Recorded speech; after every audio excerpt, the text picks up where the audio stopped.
Salut tout le monde, c'est Raito, on se retrouve pour la review du chapitre 1074 de One Piece. Un chapitre vraiment très cool avec pas mal d'informations, pas mal de choses à dire. Donc n'hésitez pas à liker un maximum la vidéo, je compte sur vous vraiment. C'est hyper important pour me soutenir et bien sûr abonnez-vous si vous aimez One Piece. Ça aussi c'est hyper important, je vois que vous êtes pas mal à regarder les vidéos mais à ne pas vous abonner. Donc n'hésitez pas à vous abonner, voilà, pour plus de One Piece. Puis honnêtement activez les notifications, comme ça dès qu'il y a une vidéo One Piece, vous êtes les premiers au courant. Et franchement voilà, vous allez kiffer la chaîne, ici on est des gros fans de One Piece. Allez c'est parti, on commence la review, let's go. Bon, tout d'abord on va avoir droit à un nouveau pacifista. Oui, on a donc ceux qui restent du CP0, hors les membres importants mais vraiment les randoms du CP0, qui vont affronter un pacifista Mark 3 PX3. On parle bien d'un nouveau pacifista qui a été créé par Vegapunk, qui dispose également d'un bouclier très puissant. Donc voilà, on voit que du coup c'est une version améliorée, qu'il est bien au-dessus de ce qu'étaient les pacifistas 2 lors de l'arc Marineford. Et ils sont contrôlés par Sentomaru. Et là où c'est intéressant, c'est qu'il n'y en a pas un,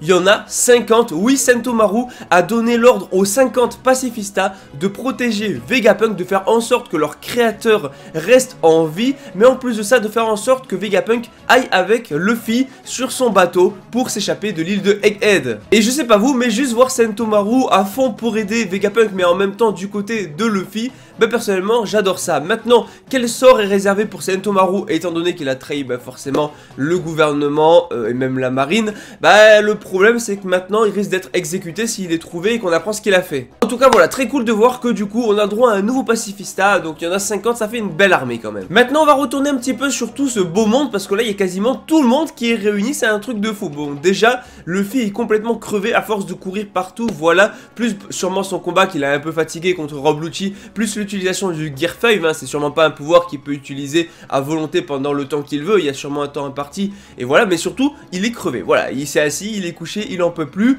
Et là on a droit à 3 personnages qui vont les rejoindre, à savoir Zoro, Brook et Stussy. Et là j'ai envie de dire qu'on a quasiment tout le monde au complet, il manque plus que Vegapunk et Bonnet pour partir. Tu as tous les corps de Vegapunk, tu as également tous les membres de l'équipage de Luffy, et voilà, il manque juste Bonnet, Vegapunk. Donc en tout cas pour en revenir à Brook, Zoro et Stussy, c'est hyper cool parce que ils ont enfin une nouvelle tenue. Voilà, nouvelle tenue, c'est cool, ça fait plaisir. Rappelez-vous, donc Luffy et les autres avaient mis une tenue un peu futuriste quand ils sont arrivés, bah là voilà, on a la même chose. Stussy ça rend très bien, voilà, même si je ne sais pas pourquoi, mais toutes les filles j'ai l'impression ont des tenues où elles sont en culotte, littéralement. Mais bon, ça c'est pour le fanservice d'Oda. Mais sinon, Zoro est juste beaucoup trop stylé. Je vous jure, Zoro en mode, avec cette tenue là, en mode futuriste, est juste trop stylé. Vraiment, il est incroyable ce personnage. Et Brook, franchement, très sympa aussi la tenue. Donc voilà, ça permet d'avoir un petit regroupement. Alors là, il y a deux problèmes qui se posent. Le premier problème, c'est que le Stella est introuvable. Donc le Stella étant le vrai corps de Vegapunk.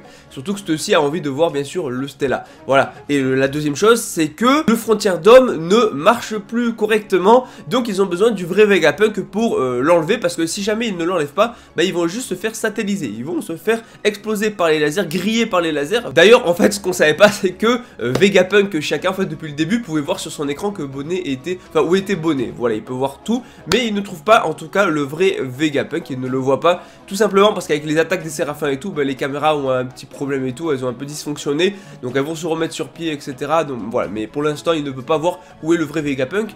Maintenant on va en parler de la théorie du traître, parce que franchement chacun, je me méfie un peu. En tout cas, voilà, on a Pythagore qui est en train de les chercher, il fait les tours par tour, voilà. Et on a donc du coup l'équipage de Luffy qui décide aussi de partir à leur recherche. Donc on a Nami qui va partir avec Brook, voilà. Brook c'est que, voilà, il est content d'y aller, parce que surtout qu'en plus Brook n'a pas exploré vraiment l'île de Egghead pour l'instant, il n'a pas eu l'occasion.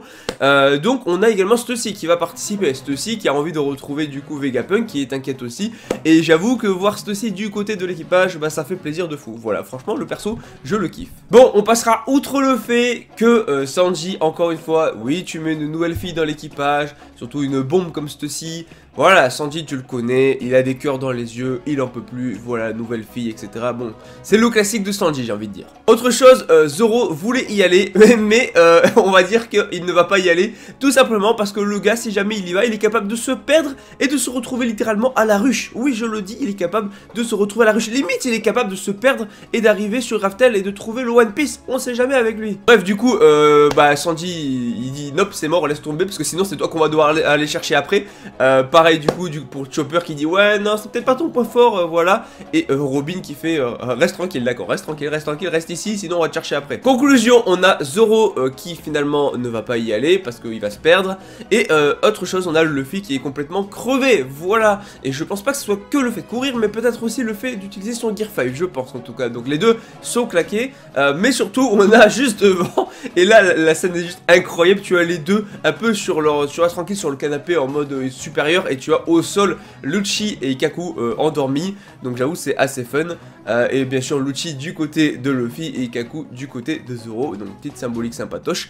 Donc voilà, forcément ça leur rappelle Water 7 de les revoir, et là ils se demandent justement qu'est-ce que devient le vieux iceberg, et franchement très cool, voilà, petite dose de nostalgie de Water 7 qui fait plaisir. Maintenant on va repartir directement sur Bonnet. Oui, il était temps qu'on ait des infos sur Bonnet, sur Kuma, et ça va arriver. Donc déjà Bonnet qui dit à Vegapunk de se barrer, mais surtout elle va toucher la fameuse sphère de pouvoir, de souvenir, de mémoire de Kuma. Et incroyable, on a droit au passé de Kuma, à la mémoire de Kuma, et Bonnet va voir tout ça. En tout cas on va voir une partie, on ne va pas tout voir, et franchement on a droit à des choses de fou, vraiment des trucs déchirants, des trucs vraiment pas drôles en fait, pas drôles du tout, qui limite te font pleurer. Tu as donc Kuma qui était jeune, en train de pleurer, et qui est littéralement dans un sale état. Vraiment tu regardes Kuma là, il est esquinté de partout. Tu as des gens qui vont apparaître, alors on voit pas, c'est sous forme d'ombre, mais bon c'est des randoms, qui vont du coup lui dire viens tout de suite, sinon on va tous se faire tuer, etc. si tu fuis. Et Kuma veut juste se barrer, il ne veut pas y retourner, alors on ne sait pas exactement où, même si on va voir que c'est probablement à Marijoise, probablement lié au Tenryubito, les dragons célestes, hein. On en parlera juste après, mais franchement c'était déchirant, et du coup les gars vont littéralement tabasser Kuma parce qu'il ne veut pas y retourner. Et Kuma dit une chose hyper intéressante, c'est alors tuez-moi, de toute façon je vais mourir. Qu'est-ce qu'il entend par là? A-t-il une maladie? Est-il destiné à mourir? Ou est-il destiné à mourir parce qu'il est esclave? Ou bien est-il destiné à mourir exécuté pour avoir fait quelque chose? Franchement voilà, on peut mettre ces trois hypothèses là, il y en a sûrement d'autres aussi, mais dans tous les cas Kuma est voué à mourir. Donc c'est peut-être pour ça qu'il a demandé à Vegapunk de le transformer en pacifista, de le rendre en cyborg, de le transformer en cyborg, tout simplement parce que de toute façon il était condamné, donc autant servir à Vegapunk plutôt que de mourir pour rien. On peut également voir des ombres, et on peut se dire que c'est probablement des dragons célestes, des Tenryubito. Donc était-il esclave des Tenryubito? Mais franchement voilà, on verra, ça peut être pas mal de choses. C'est lié je pense au dragon céleste, c'est sûrement lié également à Marijoise, tout simplement parce qu'on voit que Kuma est toujours en train d'escalader Redline, et qu'il est sur le point de se faire abattre. Donc du coup il y a forcément un lien avec Marijoise et les dragons célestes. Maintenant on n'a pas encore toutes les infos, Bonnet n'était pas prête encore pour ça, mais elle se doit de comprendre, donc elle est prête à retoucher la sphère du coup de mémoire pour tout simplement revoir entièrement le flashback de Kuma. Et je pense qu'on l'aura très bientôt, d'ici quelques chapitres. Franchement, ça risque d'être hyper triste. Maintenant, on va passer sur un truc de fou. Donc on a Pythagore qui, comme j'ai dit, est en train de rechercher Vegapunk et tout. Et d'un coup, il va sentir un truc, il va se retourner et bam, la partie du bâtiment qui explose. Maintenant, est-ce qu'il y aurait potentiellement un traître du genre Shaka? Voilà, franchement, je ne vois pas les autres. Shaka est clairement le plus calme et celui qui a le plus de logique. Et donc du coup, est-ce qu'il pourrait être le traître? Oui, ça serait intéressant d'avoir un traître dans l'équipage, enfin en tout cas dans les clones de Vegapunk.